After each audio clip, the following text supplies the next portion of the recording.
చప్పట్లు కొట్టి దేవుని నామాన్ని కనపరుద్దామా? హల్లెలూయా, హల్లెలూయా, హల్లెలూయా. ఎంతమంది ఈరోజు సంతోషంగా ఉన్నారు? దేవుని సన్నిధికి వచ్చినందుకు నేను సంతోషంగా ఉన్నాను. సంతోషంగా ఉన్నారా? ఎంతమంది ఈరోజు దేవుడు నాతో మాట్లాడాలి అని అనుకుంటున్నారు? నిజంగా దేవుడి మాటలు వినడానికి ఇష్టపడుతున్నారా? నిజంగా దేవుని మాట ఎలాంటిది అంటే అది సుత్తిలాగా ఉంటుంది, కత్తిలాగా ఉంటుంది, తేనె కన్నా తీయగా కూడా అది ఉంటుంది. అన్నీ కూడా మనం వినడానికి ఈరోజు ఇష్టపడదాం. ఈరోజు దేవుని సన్నిధిలో నిల్చొని ప్రభా నీ బిడ్డలతో నువ్వేం మాట్లాడాలి అని అనుకుంటున్నప్పుడు దేవుడు నాకు ఇచ్చిన మాటలు కొలస్సీలకు రాసిన పత్రిక 2వ అధ్యాయము 6 నుండి 8 వచనాలు చదువుకుందాం. పౌలు గారు కొలస్సీలకు రాసిన పత్రిక కొలొస్సియో 2వ అధ్యాయము 6 నుంచి 8 వచనాలు. కావున మీరు ప్రభువైన క్రీస్తు యేసును అంగీకరించిన విధముగా ఆయన యందు ఏంటండి పేరు మారిన వారై ఇటీవలే కట్టబడుచు మీరు నేర్చుకున్న ప్రకారముగా విశ్వాసమందు స్థిరపరచబడుచు కృతజ్ఞతాస్తుతులు చెల్లించుటయందు విశ్రయించుచు ఆయన యందుండి నడుచుకొనుడి. ఆయనను అనుసరింపక మనుష్యుల పారంపర్య ఆచారములను అనగా ఈ లోక సంబంధమైన మూల పాఠములను అనుసరించి మోసకరమైన నిరర్ధక తత్వజ్ఞానము చేత మిమ్మును చెరపట్టుకుని పోవువాడెవడైనా ఉండునేమో అని జాగ్రత్తగా ఉండుడి. హల్లెలూయా, హల్లెలూయా. దేవుడి రోజు మనతో మాట్లాడుతున్న మాట ఏంటంటే మీరు క్రీస్తును స్వీకరించులాగునా. ఇక్కడ కూర్చున్న ప్రతి ఒక్కరు కూడా క్రీస్తును స్వీకరించారు కదండి. ఈరోజు కొత్తగా వచ్చిన వాళ్ళు కూడా ఇక్కడ గట్టిగా నిలబడి దేవుడు తన జీవితంలో చేసిన మేలుని బట్టి ఆ తల్లి ఒక మాట అందంటే ఇది మొదలుకొని నేను మరి ఎప్పుడు యేసయ్యను విడువను, నేను మరి ఎప్పుడు నేను ఇంటిలో ఉండిపోను. ఎందుకు అంటే ఆవిడ హృదయములో ఎవరికి చోటిచ్చింది? యేసుక్రీస్తుకి చోటిచ్చింది. ఈ నెలంతా కూడా మనం ఏం జరుపుకుంటున్నామంటే క్రిస్మస్ పండగ. ఇంకా మీ ఇళ్లలోకి క్రిస్మస్ పండగ వచ్చిందో లేదో కానీ ప్రపంచమంతా కూడా డిసెంబర్ 1వ తేదీ నుంచి క్రిస్మస్ పండుగను జరుపుతూనే ఉన్నారు. ఈరోజు చాలా మంది క్రిస్మస్ పండుగ జరుపుతూ ఏం చేస్తున్నారు అంటే అన్నీ చేస్తున్నాము కానీ క్రీస్తు లేని క్రిస్మస్ చేసుకుంటున్నాం. ఏం చేసుకుంటున్నాము? క్రీస్తు లేని క్రిస్మస్. కానీ అటువంటి క్రిస్మస్ కోసం మనం సిద్ధపడకూడదు. ఈ యొక్క 22వ తేదీన మనందరం కూడా జరుపుకుంటున్నాం. ఏంటి? క్రిస్మస్ కదండి. వార్షికోత్సవం అయితే జరుపుకుంటున్నాం. 22వ తేదీన మన యొక్క వార్షికోత్సవం. అలాగనే మనం క్రిస్మస్ ఆనందాన్ని కూడా అందరితో కూడా మనము పంచుకోవాలనుకుంటాం. మరి శారీరకంగా సెలబ్రేట్ చేసే ఆ క్రిస్మస్ ముందు మన హృదయాల్ని మనం ఏం చేయాలి అంటే సిద్ధపరచుకోవాలి. ముందుగా హృదయములో క్రీస్తుకి చోటివ్వాలి. ఇక్కడ ఆయన అదే చెప్తున్నాడు. మీరు ఏంటి అంటే మీరు క్రీస్తును స్వీకరించారు, అందుకే మీరు ఏం చేస్తున్నారంటే ఎలా ఉన్నారంట? క్రీస్తులో మీరేం చేస్తున్నారు? నడుస్తున్నారు. ఇప్పుడు క్రీస్తుని స్వీకరించిన విషయం బట్టి అంతా బాగానే ఉంది. అవునండి పాస్టర్లు గారు, మేమందరము యేసు క్రీస్తుని స్వీకరించాము, మేమందరం బాప్తిస్మము పొంది ఉన్నాము, మేమందరము ఆత్మ ద్వారా రక్షింపబడి ఉన్నాము, బాప్తిస్మము పొంది ఉన్నాము అని మీరు చెప్పొచ్చు. కానీ అక్కడ క్రీస్తును స్వీకరించిన ఎడల మీరేం చేయాలో తెలుసా? క్రీస్తుతో మీరు నడవాలి. ఎవరితో నడవాలి? క్రీస్తుతో నడవాలి. క్రీస్తుతో నడవడం అంటే ఏంటి? క్రీస్తుతో నడవడం అంటే ఏంటి?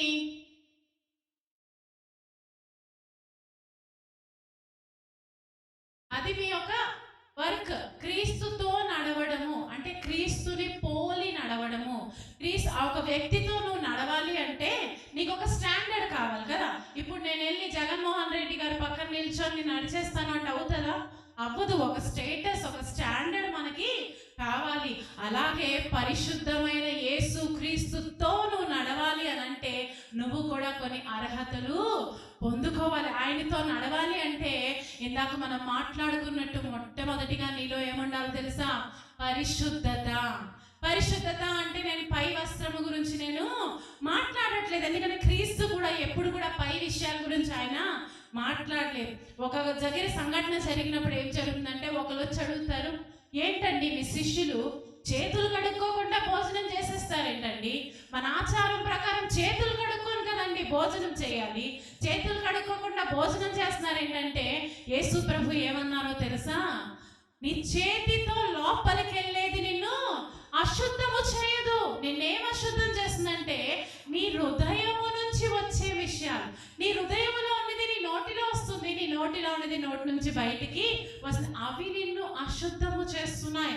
కాబట్టి ఈరోజు దావీదు కీర్తన ద్వారా కూడా కదా పరిశుద్ధాత్మ నడిపింపు ఎలా ఉంటుంది అంటే అన్ని రకాలుగా ఒకే మాట, ఒకసారి ఎలాగా ఒకసారి అలాగా పరిశుద్ధాత్మ దేవుడు మాట్లాడు. అందుకే ఈరోజు కీర్తనలు ధ్యానించినప్పుడు కూడా దేవుడు అదే మాట్లాడు. నీ నోటి మాటలను మనం ఏం చేసుకోవాలి? జాగ్రత్త పడు. పౌలు గారు చెప్పినట్లుగా నీ నోటిని నువ్వు తాళం వేసుకో. ఏం మాట్లాడు, నీ మాటే నిన్ను నీ యొక్క మార్గాన్ని సిద్ధపరిచేస్తుంది.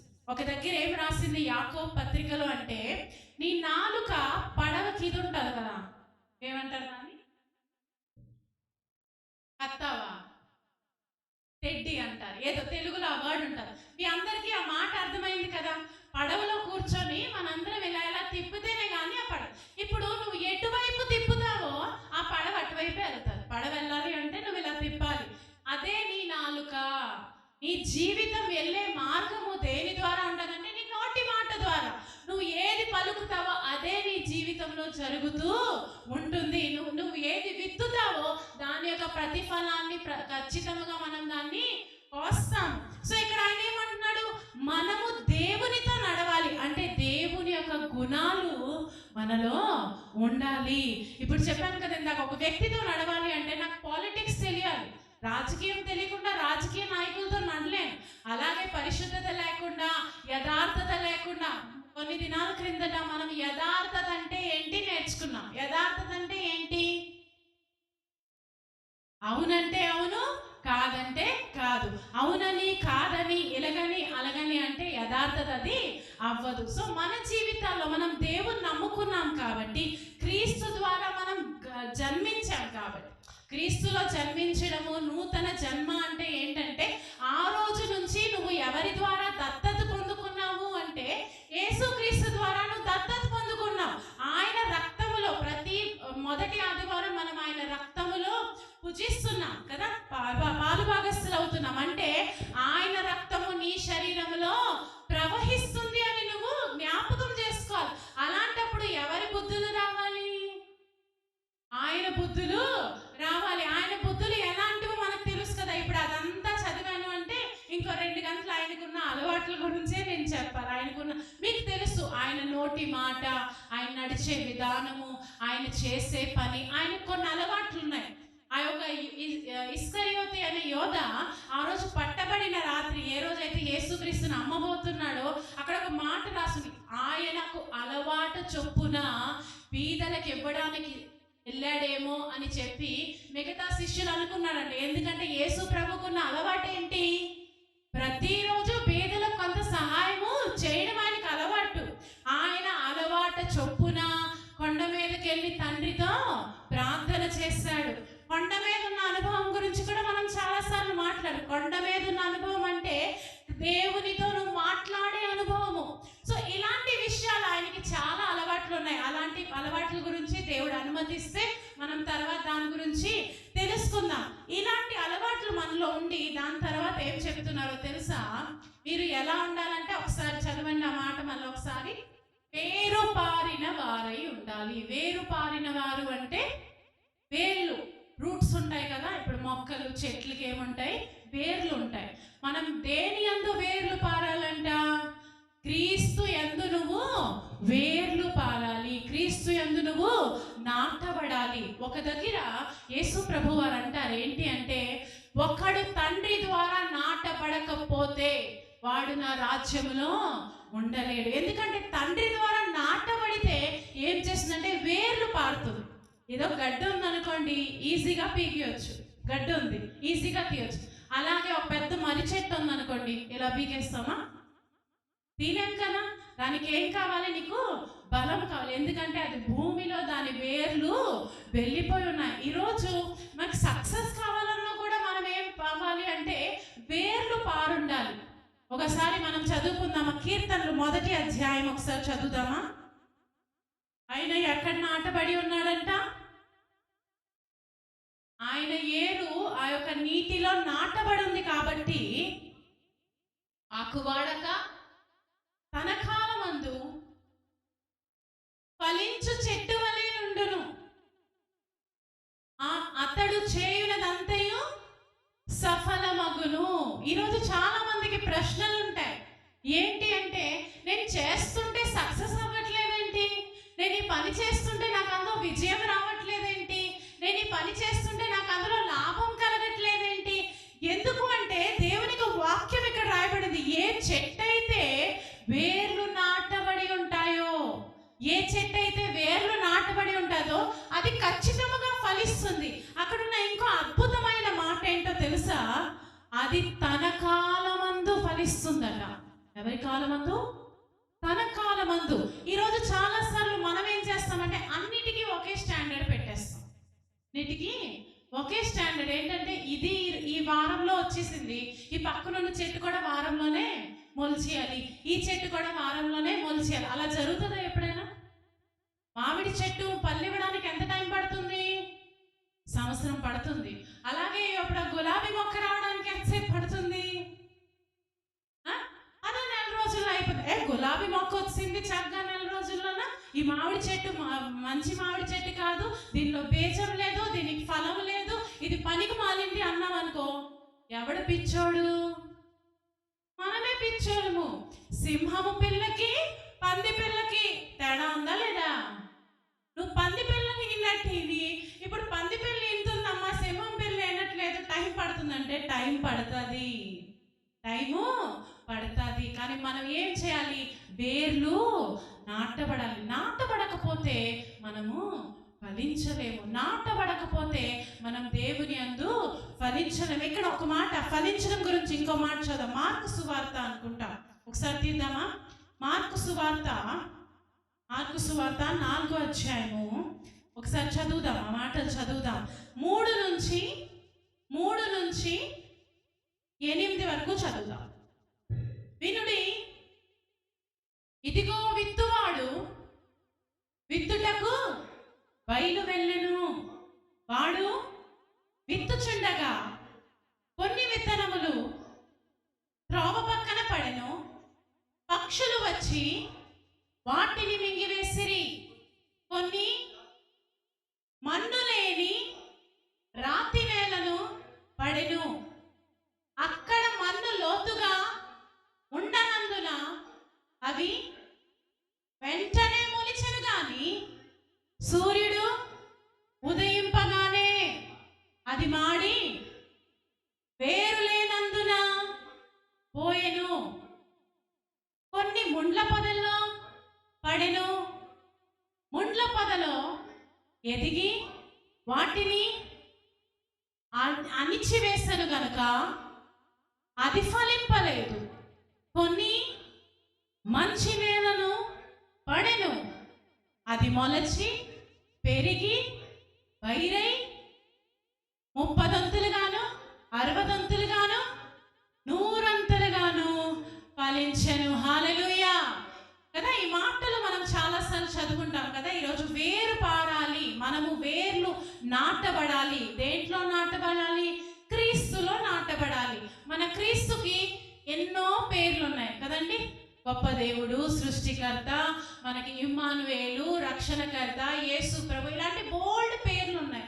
ఇలాంటి పేరుల్లో ఒక పేరు ఏంటంటే ఆయన సజీవము గల దేవుడు, ఆయన ఫలించు దేవుడు.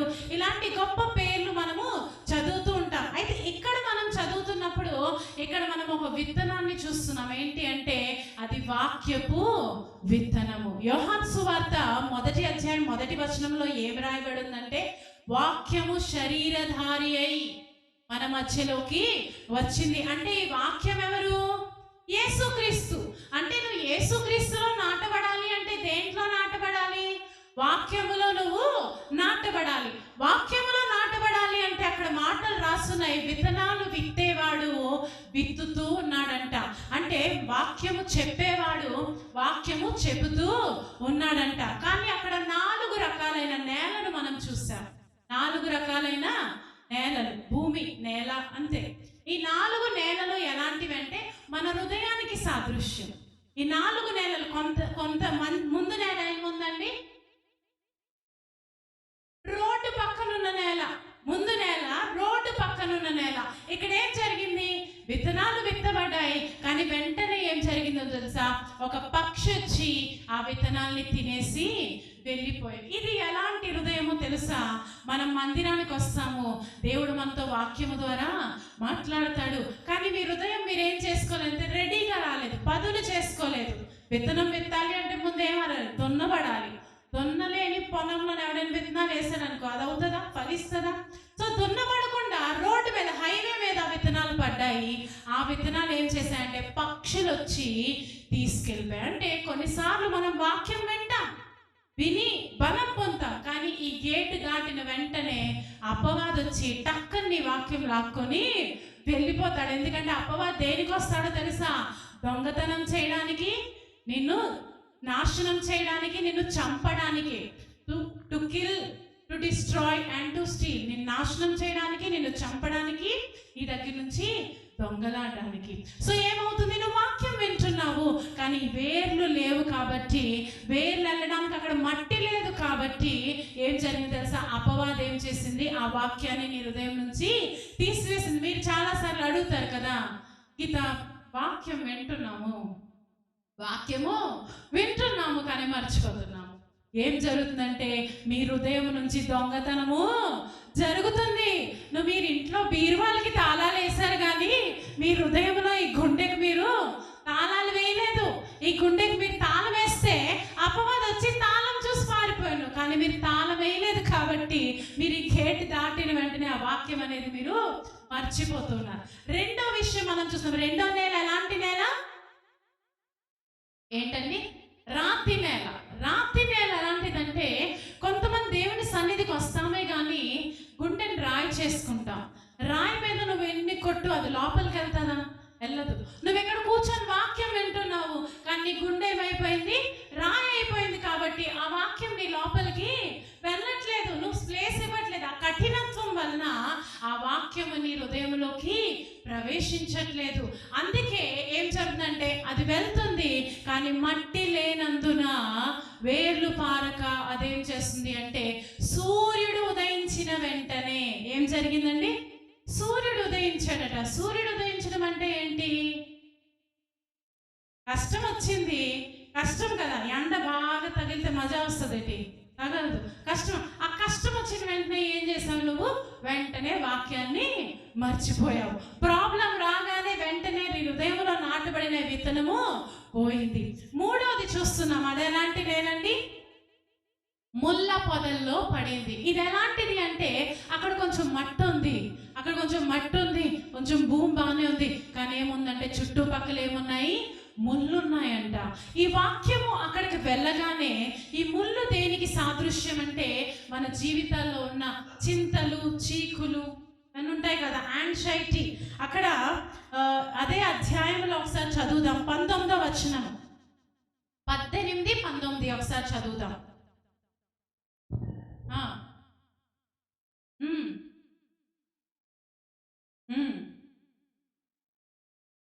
ఏంటండి? ఐక్య విచారము వలను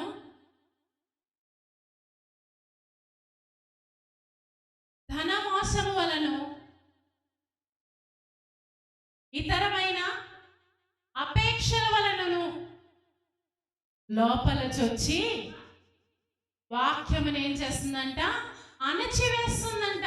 నువ్వు వాక్యం వింటున్నావు, కానీ ఈ లోకాశలు, అది కావాలి, వాక్యము కావాలి, బయటిది కావాలి, వాక్యము కావాలి, లోకము కావాలి, ఇది కావాలి, అది కావాలి అంటే మనం అనుకుంటాం కదా, మనం నార్మల్గా సామెతలు మాట్లాడుకుంటాం ఏంటంటే అవ్వ కావాలి బొవ్వ కావాలంటే జరగదు. రెండిట్లో ఏదో ఒకటి నువ్వు వదలాలి. అవ్వ కావాలంటే బొవ్వ వదలాలి, బొవ్వ కావాలంటే అవ్వను వదలాలి. మరి ఇక్కడ నీకు దేవుని వాక్యం నీ హృదయంలో నాటబడి నువ్వు ఫలించాలి, నువ్వు అనుకున్నదంతా జరగాలి, నువ్వు సరైన కాలంలో ఫలించాలి అంటే నువ్వు లోకాన్ని విడిచిపెట్టాలి. లోకంలో ఉన్న ఆశలు నీలో ఉండడానికి వీల్లేదు.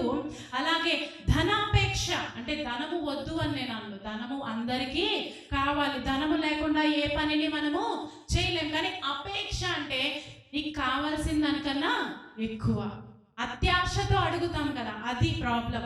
దాని తర్వాత ఏంటంటే ఈ లోకంలో ఉన్న చింతలు, రేపేం జరుగుతుందో, నా పిల్లలకి ఏమవుతుందో, నేను ఈరోజు దేవునిలోకి వచ్చేస్తే నా కూతురు పెళ్ళి అవుతుందో లేదో, ఇవన్నీ లోకపు చింతలు.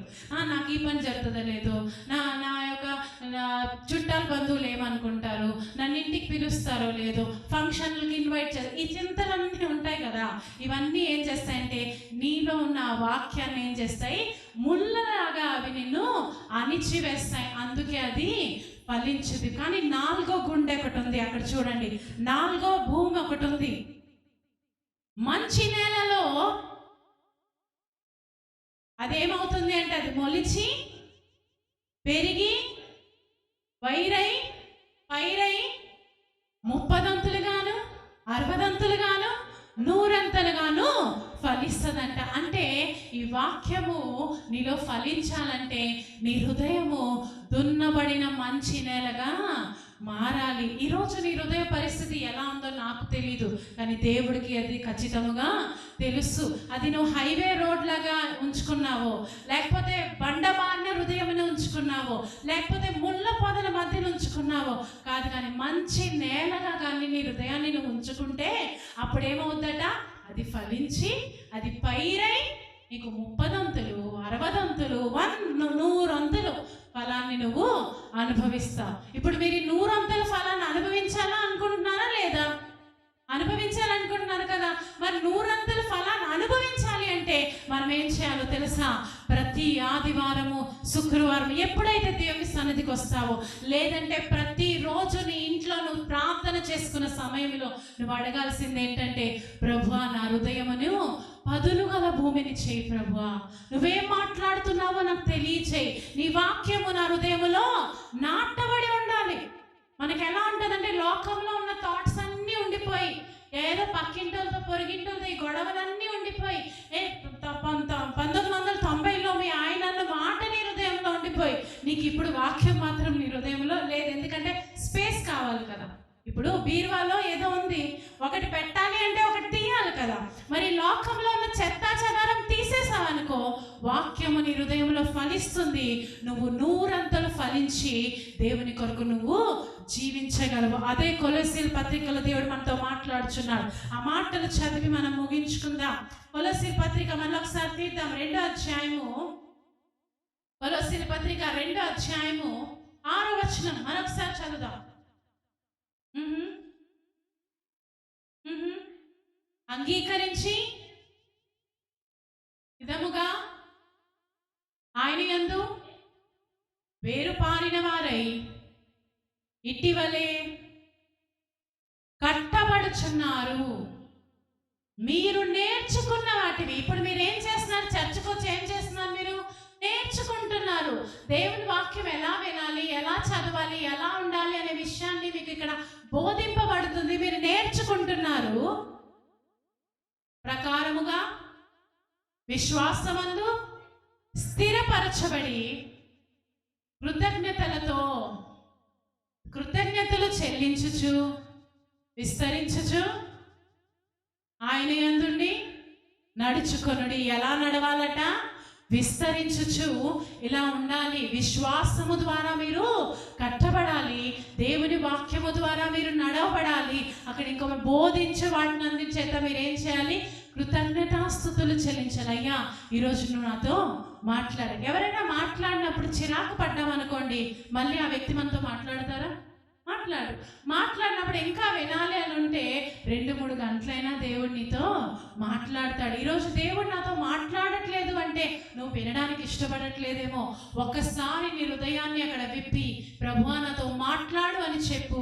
దేవుడు నీతో సూటిగా స్పష్టముగా దేవుడు నీతో మాట్లాడతాడు. మరి ఈరోజు మాట్లాడిన ఈ మాటలు మీ హృదయంలో మీరు నాటబడి 100 ఫలించి దేవుని కొరకు మీరు జీవించాలి అని చెప్పి ఈ మాటలు నేను ముగిస్తున్నాను. మరి ఇచ్చిన సమయాన్ని బట్టి పాస్టర్ గారు